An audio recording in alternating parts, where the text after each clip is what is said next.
como eu falei, o Promob, apesar dele parecer meio complicado, ele é bem intuitivo. Então, a gente vai pegando essas funções aí aos poucos, tá? Primeiro, começar aqui pelo básico, né? Vamos pelo básico. Então, o que a gente tem? Dentro do Promob, a gente vai usar todos os botões do mouse, possíveis e imagináveis. Mais algumas funçõezinhas aqui no teclado, mas não é nada complicado. Então, vou mostrar aqui meu mouse para vocês, meu digníssimo mouse, né? Então, a gente tem uma pessoa operando normal o mouse, né? Só vou virar aqui para frente para vocês. A gente tem botão direito, botão esquerdo, tem o roller, né? Que é o nosso botãozinho de zoom padrão. E quando a gente pressiona o roller, ele é um terceiro botão. Então, são algumas coisas que às vezes o pessoal não se atenta, mas ele está aqui. Então, no dia a dia, a gente usa o botão esquerdo, certo? No dia a dia, a gente sempre vai igual no computador normal, nada diferente. Então, vou fazer um clique, vou selecionar alguma coisa, né? Fazer uma seleção, a gente usa o botão esquerdo. Lembra que eu falei sobre questões especiais lado direito? Mesma coisa, se eu clico, por exemplo, com o botão direito aqui no Promob, ele vai me abrir a janela de opções. Então, eu estou vendo aqui todas as opções do que eu tenho aqui. Então, algumas ferramentas, e não se preocupem, tá? Porque essas mesmas ferramentas que estão aqui, elas estão aqui em cima, ou estão aqui nas ferramentas, né? Então, é só um outro caminho para a gente acessar elas. Mas elas estão aqui. E aí, a gente tem o roller, que ele vai servir também. Porque quando eu estou aqui dentro do Promob, aí esse movimento que eu vou pedir para vocês fazerem comigo. Se eu usar o zoom para frente, zoom para trás. Padrão. Agora, quando eu pressiono o meu botãozinho de roller, ele vira uma mãozinha. Uma mãozinha. O que é essa mãozinha? A gente chama ela de pan. Por quê? A ideia da mãozinha pan é o seguinte: a gente vai congelar a tela e para onde eu levar minha mão, a câmera vem junto. Então você não está mexendo os objetos, você está mexendo a câmera. Isso é bem importante. Por quê? A gente está fazendo aqui uma forma que a gente vai estar posicionando melhor. Então é como se você pegasse a sua câmera, né, e você traz ela de volta. Então, isso é uma coisa bem bacana. Agora, quando eu pressiono o roller, agora é onde o bicho pega, né, que algumas pessoas se atrapalham. Quando eu pressiono o roller, que é esse meu botãozinho do meio, mais o botão direito, porque é uma situação especial, né? Tá vendo que o símbolo mudou? O que é isso aqui? Aí aqui a gente vai rotacionar. Então eu consigo fazer uma rotação com essas duas posições.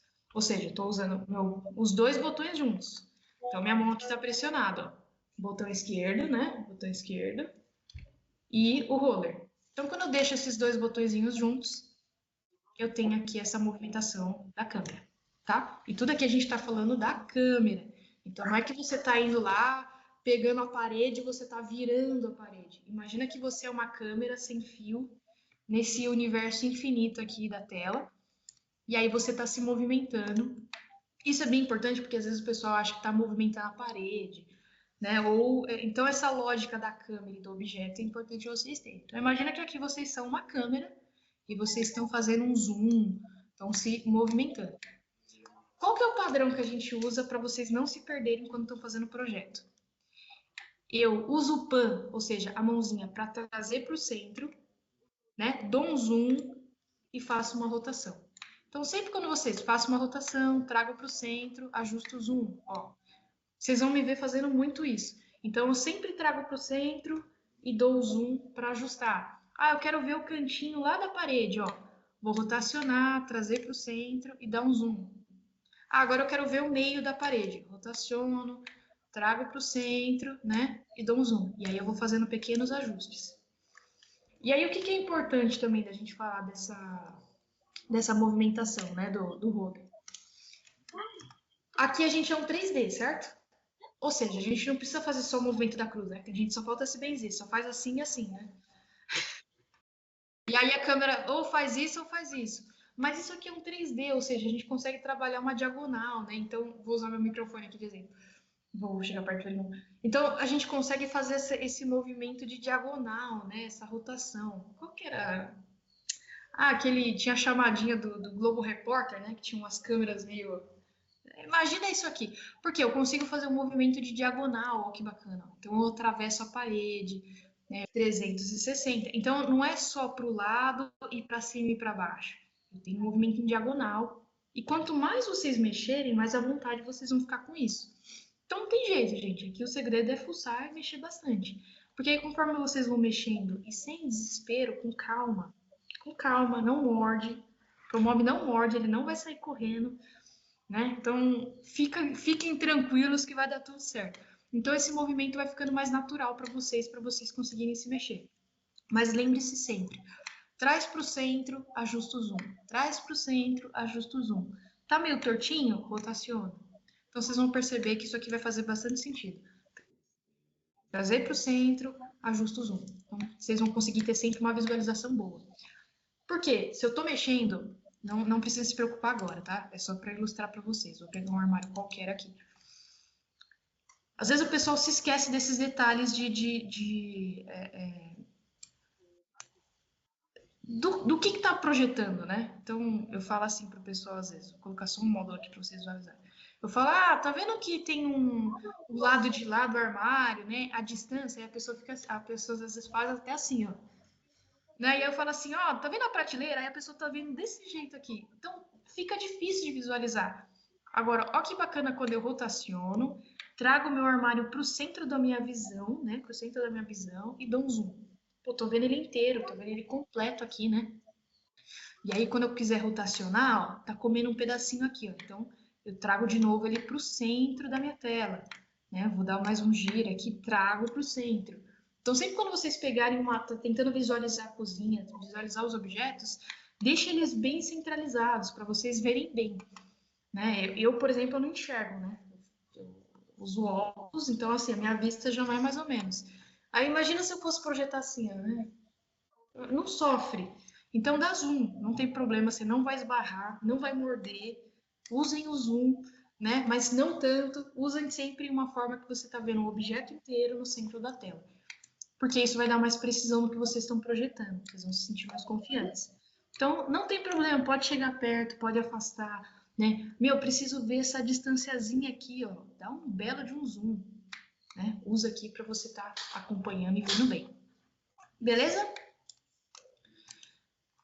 Coisas importantes, aqui falando sobre visualização. Sem querer, vamos supor aqui, ó, sem querer, vim parar aqui, ó. Onde é que eu tô? Tô dentro da parede. Meu Deus, tô presa, claustrofóbica, não sei o que eu faço. A gente tem mais algumas ferramentas aqui que a gente vai começar a trabalhar. Vou começar a ensinar uma primeira para vocês. Tá vendo aqui, ó, que a gente tem um olhinho? Então, essas são ferramentas de visualização, elas são muito importantes. Por quê? Aqui a gente vai interagir, todo esse bloco aqui, ó, são as formas como eu vejo o projeto. Então, eu tenho aqui a setinha verde de voltar e avançar. São ótimas. Por quê? Quando eu clico aqui em voltar vista, eu volto para onde eu estava. Então, sem querer, eu cliquei, fui parar debaixo do piso, fui parar dentro da parede, não sei onde eu estou. Você vai clicando em voltar vista e aí a gente chega aqui. Por que isso aqui é bem importante? Por dois motivos. A gente não está desfazendo, né? Seria um Ctrl Z, por exemplo, que ele está aqui, ó, que é a setinha azul. Então, eu não estou desfazendo o que eu fiz, eu não estou revertendo o meu armário, eu estou só voltando a posição da câmera.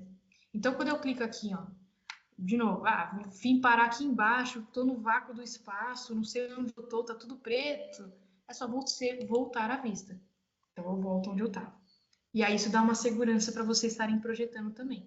Então, não precisa se desesperar quando vocês estão projetando no sentido de, vou desfazer, vou começar de novo. É só você voltar à vista, né? Quando você entrar numa posição meio estranha aqui, por exemplo. Então, torna bem mais seguro para vocês projetarem. Então, a setinha verde, ela não tem risco, ela não mexe no seu projeto, ela não está estragando nada, ela é a setinha segura, vamos falar assim. Uma outra coisa bem importante são essas duas ferramentas aqui, ó, que são uns cubinhos, tá vendo? Primeira delas, ortogonal e perspectiva. Por que ela é importante? Então aqui a gente está vendo em perspectiva. Tá bem fluido, parece até que é uma visão bem realista, né? Se eu clicar aqui eu vou clicar proposital, mas muita gente clica nesse botãozinho sem querer. O que acontece, ó? Ele fica essa vista quadradona, ou seja, ele está numa vista ortogonal. A gente usa essa vista quando a gente quer fazer um detalhamento, uma coisa mais técnica, que a gente precisa cotar, né? Então, dentro do projeto, a gente praticamente não usa isso. Eu conheço uma ou outra pessoa que gosta de projetar desse jeito. Mas tá vendo que ele tá quadrado, ó? Tá esquisito, tá aquela coisa mais achatada, mas justamente porque é um desenho, ele vira uma opção de desenho técnico. Muita gente, sem querer, clica nesse botão, tá? Então, por isso que eu falo dele. Eu nem explicava sobre esse botão, mas como quase todo aluno apertava ele sem querer, eu, para garantir, agora tenho que explicar. Meu projeto tá quadrado, tá esquisito, eu não tô conseguindo entender muito bem. Você pode usar o botãozinho verde de voltar à vista, né? Ou simplesmente você clicar no botãozinho aqui, que são os quadradinhos laranja e verde, ele volta para a opção normal, né? Então, a visualização fica um pouco mais tranquila. Esse outro botãozinho aqui, ó, que é o botãozinho de planta, ó, que são formas também, a gente tem muito isso no AutoCAD, né? Tem no SketchUp também. Se eu clicar, por exemplo, em planta, eu vou estar visualizando de cima. Então, agora ele virou uma planta baixa, que para alguns cenários ajuda, mas o que acontece? Muita gente, sem querer, clica nesse botão, e aí na hora que vai movimentar, ele está na vista ortogonal. Então, o que acontece? Fica uma coisa meio... O pessoal se atrapalha justamente por isso. Fala, eu não cliquei no botãozinho aqui, mas agora meu desenho está quadrado. Então, caso aconteça isso, cliquei sem querer na planta, né? Você pode clicar no botãozinho quadradinho laranja e verde, e aí ele volta ao normal. Ou usar o voltar vista, né? Que dá na mesma. Então, aqui são sempre ferramentas de visualização, ou seja, eu não estou alterando o projeto, eu não estou danificando ele, não estou fazendo nada de errado. Só estou mudando a forma como eu enxergo esse projeto. E falando nisso, esse eu amo. Tem esse quadradinho aqui, ó. Então eu tenho aqui modos de preenchimento. Um dia eu peguei um aluno e ele assim, ó, Sara, a minha janela, ela não fica transparente. Ele colocava a janela ficava branca. Aí ele mudava a cor dos móveis não mudava. E eu falava, que negócio é esse? E eu não sabia o que era. O que acontece? Ele estava usando um modo errado de preenchimento. Então, tá vendo aqui que eu tenho assim, ó, texturas com linhas, texturas, preenchimento com linhas, hide PB. Se eu colocar, por exemplo, aqui, ó, hide PB, vai virar como se fosse um SketchUp, ó. Um AutoCAD. Então, eu tenho aqui, ó, só o preto e branco, só as linhas, sem textura nenhuma. Quando eu volto aqui, por exemplo, para texturas com linhas, ó, aí ele preenche de novo. Eu vou colocar uma madeirada aqui, ó, só para vocês verem, ó. Tá vendo que ele tem uma textura de madeira aqui, ó? O que acontece? Se eu, por exemplo, tivesse na opção preenchimento com linhas, olha o que acontece. A textura não aparece. Aparece a cor, mas não aparece a textura. Então isso é engraçado porque esse meu aluno acontecia isso. Tudo ficava bege, tudo ficava azul. A gente falava, o que tá acontecendo? E aí depois a gente descobriu que ele estava usando essa função de preenchimento e não a função de texturas. Sara, eu mudo isso aqui em algum momento, eu uso isso aqui de um jeito diferente. A gente usa no sentido do quê? Por exemplo, ó, tô com um projeto muito pesado. A gente faz isso no SketchUp também, em outros recursos. Tô com um projeto muito pesado, tá com muita decoração, né? E eu só preciso consultar alguma coisa rápida aqui, não tô com essa paciência de esperar o programa. Se você usar, por exemplo, só texturas, ó, ele fica mais... Inclusive, até a maioria dos programas, quando você começa um projeto, ele começa nessa função aqui, só de texturas, ó. Então, tá vendo que não tem essas linhas demarcadas, ó? Então, o projeto ele fica um pouco mais apagado. Isso, por si só, alivia para o computador, porque ele não tem que processar a placa de vídeo esse monte de texturas. Então, o programa fica mais rápido, né? Ele não trava tanto, ele fica um pouquinho mais otimizado. Mas no começo, estou começando, para vocês enxergarem bem, eu recomendo sempre estarem usando texturas com linhas, né? Então, essas outras funções são formas de visualizar, mas a gente tem esse recurso aqui, beleza? Então, a plantinha que vocês vão ver aí é essa daqui, tá? A gente vai estar utilizando ela para essa nossa primeira cozinha, super cozinha, na verdade, deixa eu ver aqui, é essa mesma de vocês. Então, para facilitar, a gente fez essa planta, que ela já está até com as medidas, está mastigadinho, mais que isso impossível. E aí vocês vão estar com o arquivo dela, mas a gente vai trabalhar duas formas de fazer o desenho de planta de parede, tá? Antes da gente falar da planta em si, vocês estão vendo essa imagem aí? Você fala, meu Deus, voltei para a aula da faculdade, né, da escola básica, né, de matemática, né? Todo mundo odiava essas aulas. Mas eu vou falar um pouquinho essa questão do plano cartesiano, porque ela é bem importante. Não é nada que vocês precisam decorar, vou ter que fazer conta de matemática, nada disso, mas é só uma forma bem bacana da gente entender e ilustrar um pouco dessa dinâmica do 3D. Porque quem nunca mexeu com 3D, às vezes tem um pouquinho de dificuldade nessa questão de localização. E agora que a gente vai começar, de fato, a projetar, né, e posicionar as coisas, vocês vão ver que é bem importante essa questão dos eixos X, Y, Z, né? Vamos voltar aqui no Promóvel. Então, tá vendo que aqui no cantinho, né, tem esse tridente aqui, né? Que aí ele tá falando aqui das posições eixo Y, eixo Z, né? E o que é interessante? A gente tem aqui essa função mesmo da posição. Então, a gente sempre vai estar falando de eixo X, eixo Y, eixo Z. Se vocês voltarem aqui, deixa eu voltar ao nosso armáriozinho, a gente vai estar sempre falando dessas posições, ó, eixo X, Y, Z. Então, a gente vai lidar bastante com esse cenário daqui para frente, dessas posições. Sabe, precisa decorar plano cartesiano, voltar a fazer conta da matemática, né? Não, nada disso. Vou ter que aprender a fazer, ler coordenadas geográficas do GPS. Não, nada disso. Mas o que a gente precisa se lembrar, né, quando a gente vê esses dois eixos, é que a gente tem avançando positivo e voltando negativo, né? Então, basicamente é isso que eu quero que vocês decorem por enquanto. Porque quando a gente começar a falar sobre o posicionamento dos módulos, coisas assim, a gente sempre vai falar, ó, você vai avançar na cota, vai retroceder na cota, e a gente vai estar sempre falando dessas posições. Vou voltar aqui um pouquinho. Então, quando a gente começar a falar um pouquinho dessas ferramentas aqui, né, a gente tem as cotas anterior, inferior, posterior, já vou detalhar um pouquinho mais. Mas eu só quero trazer essa imagem para vocês aqui para ir dando uma refrescada. E aí daqui a pouquinho a gente vai voltar nela aqui. Então vamos lá.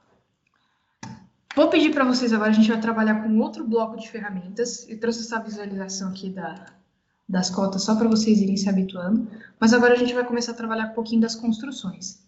Então, aqui a gente tem o bloco de ferramentas de visualização. Show de bola. E aqui a gente tem um outro bloco de ferramentas que são da construção. Então, aqui a gente é só um observador, aqui a gente começa a colocar a mão na massa, com esse bloco de ferramentas. Então, primeiro aqui a gente tem umas ferramentas, né? Você vai ver que ele vai estar ajustar limites do piso, por exemplo, né? Quando a gente clica com a setinha, ele começa a mostrar um monte de ferramentas, ó. Construir, construir, construir, beleza? E do lado, a gente tem esses tijolinhos, né? Que a gente usa pra caramba. Justamente porque ele é essa função de construir paredes. Aqui a gente vai ter duas opções, tá? Primeiro, construir paredes. E a segunda, editar paredes. Qual que é a diferença principal entre elas, né? O construir paredes, eu vou começar a construir aqui dentro mesmo, ó. Então, a minha interface está preparada aqui. Se eu sair clicando loucamente aqui na minha tela, eu consigo ir construindo uma parede, né? Do jeito que eu quiser, inclusive, ela aparece. Eu não recomendo a gente trabalhar muito por essa função aqui, porque ela é mais complicada, vocês têm pouca ferramenta de localização, então eu não gosto muito. O que eu gosto mesmo é da função de editar paredes, porque aí a gente vai abrir uma janela externa para poder trabalhar nela. Aí vamos voltar aqui nas nossas muitas ilustrações que eu gosto, né? Imagina que você é um construtor, né? Que a gente vai fazer isso agora, é uma construção. Então, sou construtor, vou começar ali meu projeto, né? Inclusive tem aqui no meus vizinhos aqui no escritório, tá acontecendo bem isso. O cara vai construir uma casa nova, ou seja, eu vou posicionar essas paredes aqui, elas não me atendem, porque não tem nada a ver com a minha planta, então eu preciso de novas paredes. Quando a gente vai começar a construção, qual que é a primeira coisa que a gente faz? A gente limpa o terreno. Não dá para ficar construindo no meio de coisa que tá ali no meio, certo? Então, eu vou começar a usar essa analogia da construção justamente para a gente ir lembrando de tudo. Justamente porque, assim, não dá para a gente construir uma cozinha, algumas paredes da nossa cozinha nova, se tem paredes antigas aqui. Nossa, Sara, isso é meio óbvio, mas normalmente as pessoas ficam tentando aproveitar essas paredes, ficar mexendo nelas, ou esquece, aí na hora que constrói não deleta essas paredes, né? Então, para a gente evitar esse tipo de risco, sempre quando a gente começa um projeto, como eu falei, a gente tem parede, tem piso, a gente deleta essas paredes. Delete, literalmente o botão delete, ou o xizinho aqui em cima, né? Que também serve para excluir. Ou ainda, se você não gostou dessas opções, tem a opção excluir aqui também no botão direito. Você escolhe qual que é a gosto do freguês. Nas paredes em específico, sempre quando a gente for clicar em excluir, vai aparecer essa janelinha aqui pra gente. Eu quero remover tudo? Eu quero remover só o que eu selecionei, porque tá vendo que aqui atrás, ó, a gente tem essa janela azul, né? Essa janela azul aqui, inclusive, ela tá mostrando só o que está selecionado. Ou eu quero fazer o contrário, eu quero manter o que eu selecionei e deletar o resto, uma opção. Então, no nosso caso aqui, a gente quer deletar tudo, então a gente deletou tudo. Beleza. Agora, uma observação interessante aqui, ó. Tá vendo o piso? Ainda que eu queira deletar o piso, ele não deixa. Inclusive, meu xizinho até some, ó. O piso é a única coisa aqui dentro do projeto que vocês nunca vão conseguir deletar. Por quê, Sara? Porque ele é o seu salva-mundo, né? Tô perdida, não sei onde eu tô, acho o piso, né? Vocês vão ver isso, eu vou mostrar um pouquinho mais pra frente. Então, o piso, ele sempre vai salvar a gente e é um objeto aqui que ele vai dar essa segurança. Então, limpamos o terreno, vamos agora aí para nossa construção, né?